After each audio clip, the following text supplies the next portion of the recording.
अथ बटुकभैरवकवचं छन्दः। ओमस्य श्रीबटुकभैरवकवचस्य भैरवऋषिः अनुष्टुप् छन्दः।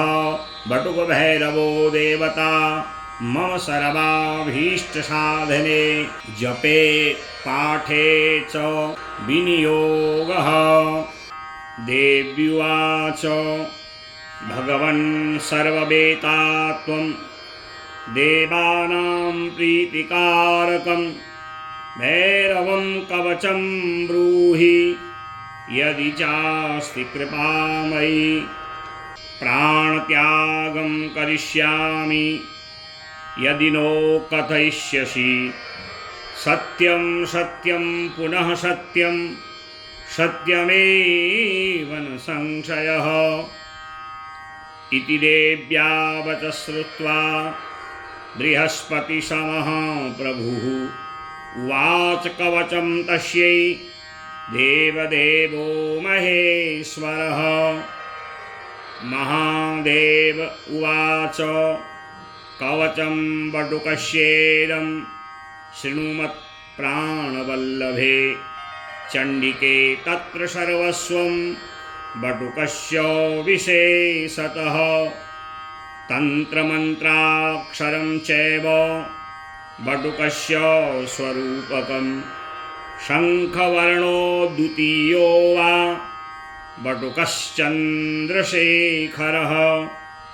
आपदुद्धारणो नाम भैरवः परिकीर्तितः, प्रवक्ष्यामि समासेन चतुर्वर्गस्य सिद्धये। प्रणवं कामदं विद्या लज्जाबीजं च सिद्धिदं, बटुकायेति विज्ञेयं महापातकनाशनम्। आपदुद्धारणायेति आपदुद्धारकं नृणां, कुरुद्वयं महेशानि मोहनं परिकीर्तितं। बटुकाय महेशानि जपनं परिकीर्तितं, लज्जाबीजं तथा विद्यान् मुक्तिदं परिकीर्तितं। द्वाविंशत्यक्षरो मन्त्रः क्रमेण जगदीश्वरी। ॐ पातु शिरसि नित्यं पातु ह्रीं कण्ठदेशके, बटुकं पातु हृदये नाभौ आपदुद्धारकं। कुरुद्वयं लिङ्गमूले स्वाधारे बटुकाय च, सर्वदा पातु ह्रीं बीजं बाहोर्युगलमेव च। षडङ्गसहितो देवो नित्यं रक्षतु भैरवः। ॐ ह्रीं बटुकाय सततं सर्वाङ्गेषु च सर्वदा। ॐ ह्रीं पादौ महाकालः पातु वीरासनो हृदि। ॐ ह्रीं महाकालः शिरः पातु, कण्ठदेशे तु भैरवः। गणराट् पातु जिह्वायां मष्टिभिः शक्तिभिः सह। ॐ ह्रीं दण्डपाणिर्गुह्यमूले भैरवी सहितस्तथा। ॐ ह्रीं ललितभैरवः पातु अष्टभिः शक्तिभिः सह। ॐ ह्रीं विश्वनाथः सदा पातु सर्वाङ्गे मम सर्वदा। ॐ ह्रीं अन्नपूर्णा सदा पातु चाङ्क्षौ रक्षतु चण्डिका। अशिताङ्गः शिरः पातु ललाटेरुर्भैरवः। चण्डभैरवो वक्त्रं तु कण्ठं श्रीक्रोधभैरवः। हृदि उन्मत्तमः पातु कपाली बाहुयुग्मके, नाभो भीषणः पातु लिङ्गे संहारभैरवः।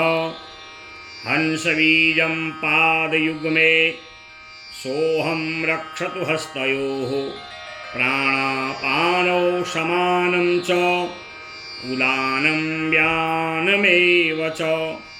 रक्षतु द्वारमूले च दशदिक्षु समन्ततः प्रणवः पातु सर्वाङ्गे लज्जाबीजं महाभयम् इति श्रीब्रह्मकवचं भैरवस्य प्रकीर्तितं चतुर्वर्गप्रदं नित्यं स्वयं देवप्रकाशितं यः पठे शृणुयाद्वापि भैरवं कवचं परं सदानन्दमयो भूत्वा लभते परमं पदम् यश्चैनं धारयेद्देवी कवचं मन्मुखोदितं कोटिजन्मार्जितं पापं विनश्यति च तत्क्षणात् जलमध्येऽग्निमध्ये वा दुर्गमे शत्रुसङ्कटे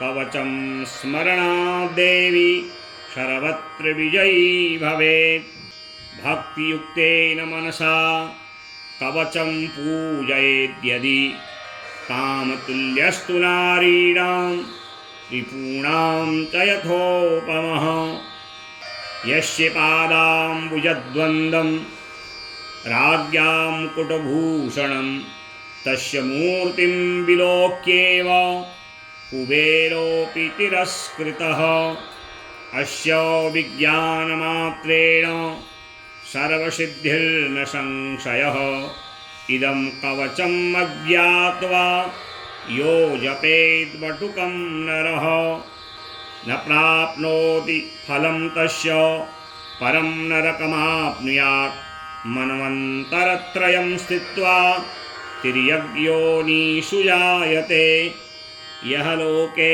महारोगी दारिद्र्येण प्रपीडितः शत्रूणां वशगो भूत्वा करपात्री भवेज्जडः देयं पुत्राय शिष्याय शान्ताय प्रियवादिने यो दद्यादपरीक्षेभ्यः तस्य नश्यति सत्वरम् आयुर्विद्या यशो धर्मं बलं चैमनसंशयः लक्ष्मीपुत्रकलत्रादि धनधान्यादिसम्पदः श्रीकालीतन्त्रे हरगौरीसंवादे शिवविरचितं बटुकभैरवकवचं बटुकभैरवकवचेन भैरवः प्रीयताम्।